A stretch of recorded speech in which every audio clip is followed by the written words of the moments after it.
Okay, I'm back. I'm going to edit that part out. Really, I could delete that whole first part because we didn't cover anything important. No, it's funny. All right, let's see here. Test. So here's some things to note for the week. On Thursday, or day 22 of the 39 weeks, is that right? I should really be more organized. Yeah. So on Thursday, day 22 of the 9 weeks, you're going to have a test on Unit 7 on air pollution. Yummy. It will be on the AP classroom. You will have from 8 in the morning till 8 at night to complete it. You in class will take it in class. By Wednesday night, you need to have completed the progress check. So I think I mentioned this yesterday, did I? Yes. Okay, so you've got until tomorrow night sometime to complete the progress check.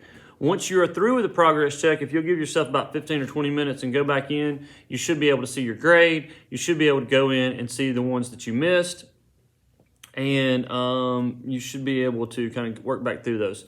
Those are really meant to be like this. Really, I should probably given it earlier, but we usually finish up notes like we're finishing up today, so there's not a lot of time. It's kind of a practice test for the most part, okay?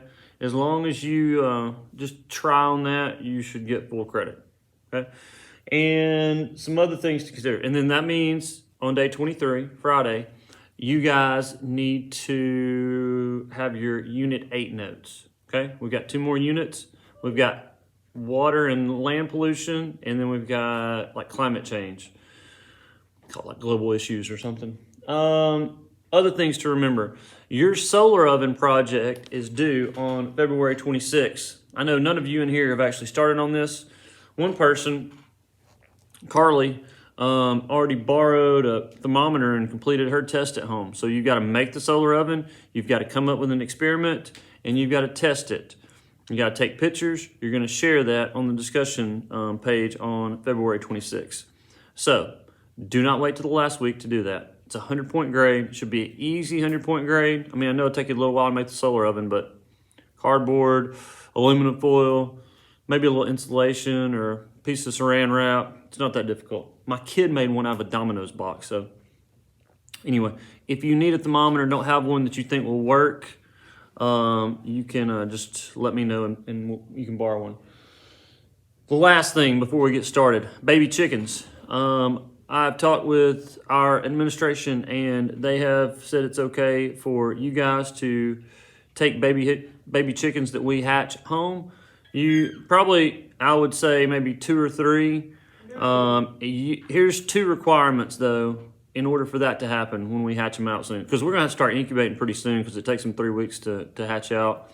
And then I'd like to be done a week before, spring break. And then that way in spring break we could, gosh, I don't want them here with the ACT testing. I guess I can put them outside in the greenhouse. Anyway, so I would like for, by the time we get out for spring break, that you could take them home. Okay? So you can have those little babies at home. 2 things you need to have done though. 1, you need to have written permission from your parents saying it's okay for you to have 2 or 3 chickens. And 2, you need to show me that you have some place, somewhere to put them and plans for them, okay? Hens, I would assume you would want to raise eggs, roosters. Unless you live out in the country somewhere, you're probably gonna wind up having to eat that joker. Or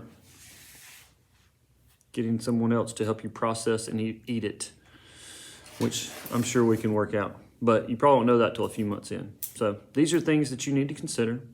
And if you want to do that, you want those, we will raise you some baby chicks. We'll put your little numbers on an egg and we'll see which ones hatch out. All right, any questions? Super. So you need to let me know that. You need to talk to your parents and let me know pretty soon so I can make arrangements for how many we're going to hatch out. All right, noise pollution. Page 399 in your book. Now, this is obviously in the air pollution unit. 399 in your book, first sentence. It may strike you as odd to think of noise as a type of water pollution. So, noise pollution is a pollution. You can throw it in with water pollution if it's underwater or air pollution if it's outside of the water. So that's really going to be dependent upon location. But first thing we need to clarify here, Isabella, is what is pollution?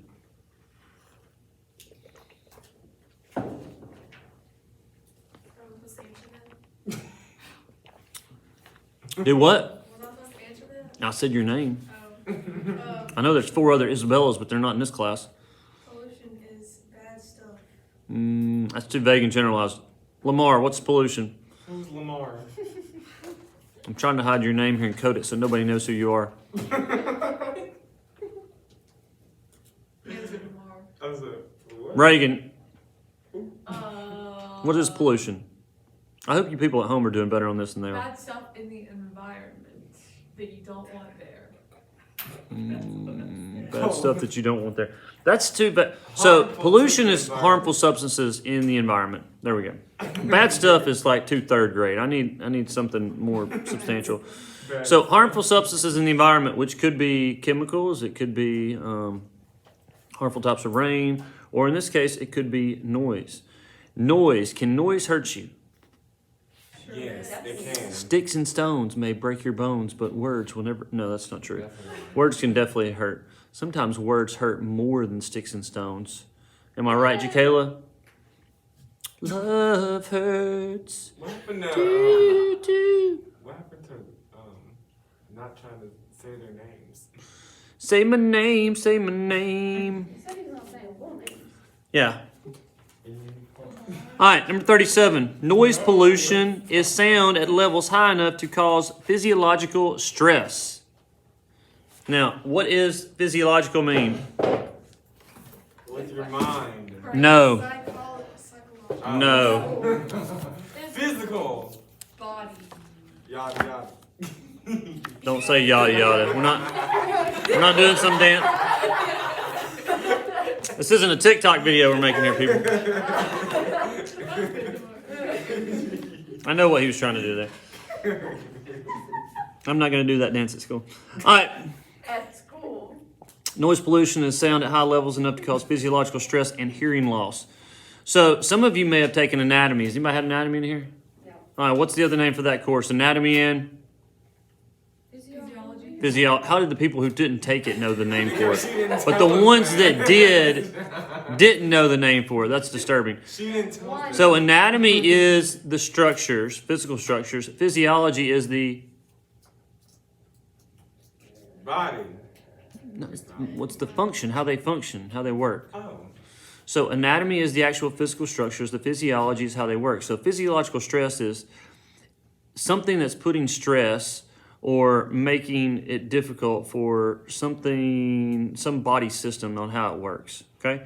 And hearing loss could also result. So I'm not sure some of y'all know people with hearing loss. My dad can't hear a thing without his hearing aids, which he doesn't like to wear. He just got them, so I think it's one of those things. But all those years of running a chainsaw and working at a plant and all, a combination of getting older has just made it very difficult for him to hear. My mother always said it was selective hearing, and it turns out he just can't hear anything now. So I guess that's what happened. One of my friends have them, and they're like Bluetooth, so she can connect it to her phone. And I think that's pretty cool because you know how Her hearing aid connects to her Bluetooth? Yeah, I've heard about those. They're pretty expensive though, right? I don't know. I think they're really expensive. I just thought they were pretty cool. So she can listen to like her iPod or whatever, iPhone, through her hearing aid. That's pretty cool. You don't have to have, I mean, because You Let can't me really, see. it's like Like earbuds. built-in AirPods. No. interesting. Yes. All right. Is it somebody that goes here?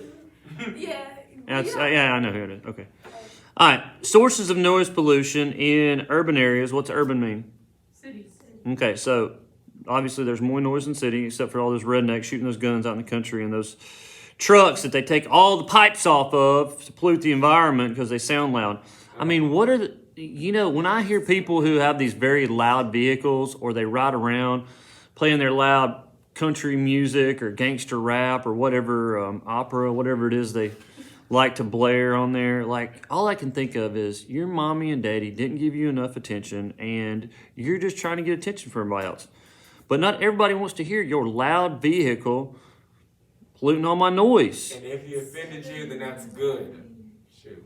If he offended you, that's good. Yes. Why? Because some people are offended by that. And I'm They like, did that at like 7 in the yes, and I'm morning. like, why do y'all do that? It's so annoying. Oh, the loud like muffler sound? Yes, and just at a random times. I'm like, You think it's just to get attention tomorrow? it is. It's very much so to Seniors get used to honk in attention. the parking lot for like 30 minutes. Maybe he was trying to get your attention. No, they weren't. my loud truck. See all my pollution? Look at all that coal I'm rolling out the back. I'm cool. Look at my truck. It's squatted. I'm not going to say anything else about that on the internet. Where was I going? Oh, so sources of noise pollution in urban areas include transportation, which could be like vehicles, trucks. It could be the L train for those of you in Chicago. It could be buses. It could be normal trains, like for us here in Tuscaloosa. There's a number of different apartments going up by the train tracks over by the university. Have y'all seen that? Like right on top of the train tracks. And all I can think of is I hope that joker doesn't come through here at night and make a lot of racket, because I'm pretty sure it does. They do more stuff at night just because there's not as much traffic. Now, I did hear that somebody got run over by a train the other day. Did y'all hear that about a student? I don't know if they were in a car or if they were just walking or what happened, but I read that in the paper the other day. Anyway, watch out for those trains, guys. So that's the type of noise pollution. Over here where I used to live in Inverness, like I could always hear it because the train tracks were right through the back of the woods, so I could hear when the whistle was blowing. So now, pollution, does it hurt you? I mean, like if it's something that's waking you up in the middle of the night and causing you physiological stress, yeah, then you could be considered a pollutant.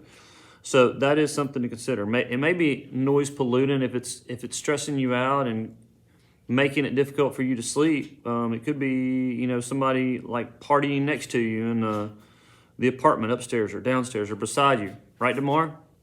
Yeah. You know what we're talking about. You ever go down there and just like, hey, you guys need to chill, I'm trying to get some sleep? No, but it's super annoying. You afraid you get like knocked in the head? I told my mom to complain, but she's like, no, because it's their right to. It's not their right to pollute your noise. It's, They have no right to be loud enough. no, but it's like the opposite. It's like the opposite way around. Like we're on the top and they're on the bottom. And Why don't you just have a dance party up there then? I'm, Yeah, just start stomping around. You should never do something in retaliation, and that's not what I'm encouraging I at was all. like, oh no, stop jumping around. We're gonna get a noise complaint. I'm like, well, they're noisy up here. Interesting. We've got some serious noise complaint issues. If you guys out there, the three of you watching this, if you will write in any noise complaints that you have, let me know. I mean, here's what I really wouldn't like is if I lived in a neighborhood and I had like a dog that barked all the time next door. They used to have like puppies. My neighbors They used to have like a lot of dogs. I swear. Where? And where you stay? Where you used to stay? Where I stay at. Where you stay now? But they moved out. They got kicked out. Why do you say stay instead of live? Oh, where I live. Do you live there? Yeah. Stay just seems so impermanent. Well, you stay there. I stay here. I mean, like, if I said I was staying at someone's house, I'd be like, that's somewhere I'd be like hanging out for like 3 days. If I said I was living there, like I've signed a lease and I'm living there for at least a year. Okay, where I stay at. Where I live at. Where I reside.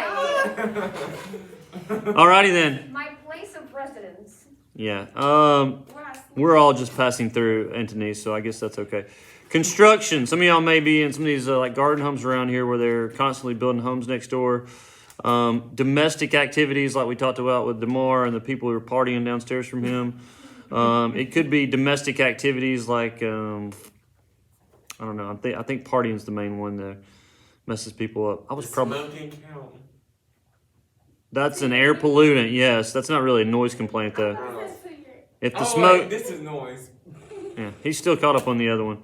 And industrial activities. So if you are the unfortunate soul who has to live by some type of industrial facility or plant that's running 24 hours a day, this kind of goes back to that whole environmental justice topic that I just discussed, where typically the poorer you are, the worse neighborhood you live in because you don't have much money, and they put all the bad stuff there, and it's usually cheaper because nobody wants to live there.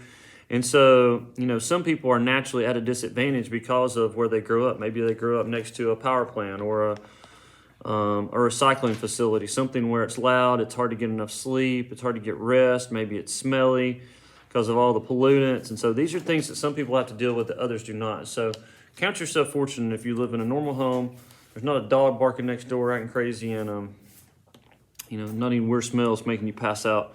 I would also say on the physiological stress and hearing part of it, dogs, if you've ever seen them during like fireworks, like what are they doing? Constantly. They're either barking or they're Hiding under a Hiding under a bed, scared to death. Yeah.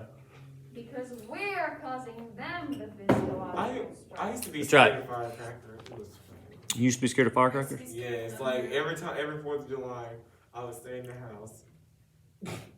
I used to be scared of a lot I of things. usually like fireworks, but the sound really like makes me. So you need some like no sound fireworks. Interesting. Yeah. All right, number 39, last one in the notes. Let's get this done. Some effects of noise pollution on animals in ecological systems include stress, the mask of sounds used to communicate or hunt. Now, I would say communicate, you could include like for reproduction there. So if you are a frog and you're trying to ribbit to your lady friend and they've built a party pub in the middle of your swamp or an industrial plant, and it may make it difficult, or the crickets aren't chirping anymore because they can't hear anything anyway. Did you know crickets' ears were on their legs? Yes. So, some of that noise can make it difficult to hear and to communicate, damaging hearing and causing changes in migratory routes. Now, I will say this. A lot of times animals adapt, just like we adapt and we get used to hearing stuff. When I used to hunt down in the forest a lot, I spent a lot of time hunting next to the shooting range. And if you've ever been to the shooting range down in the National Forest, it sounds like World War III from about sun up to sundown. It is nuts. And to be out in the woods around the shooting range and to constantly hear gunfire, all you can think is, I'm never going to see a deer. But it turns out one of the spots I found close to there was one of the best spots I ever hunted out there. I would almost always see deer. And people would be shooting and the deer wouldn't be like skittish or looking around. It was like it happened so much, they lived back there, that they were used to it. So sometimes they adapt and overcome that. And sometimes organisms, maybe they don't, if they're more dependent upon hearing. For instance, the noise pollution listed on 399 in your book. So we're going to read through this real quick, and we're going to talk about some issues related to this type of noise pollution. Reagan, start us off. It may. It may strike you. It may strike you as odd to think of noise as a type of water pollution. Indeed, noise pollution has received the least amount of attention from environmental scientists, and as a result, we know the least about it. Sounds emitted by ships and submarines that interfere with animal communication are the major concern. Especially loud sonar could negatively affect species such as whales that rely on low-frequency, long-distance communication.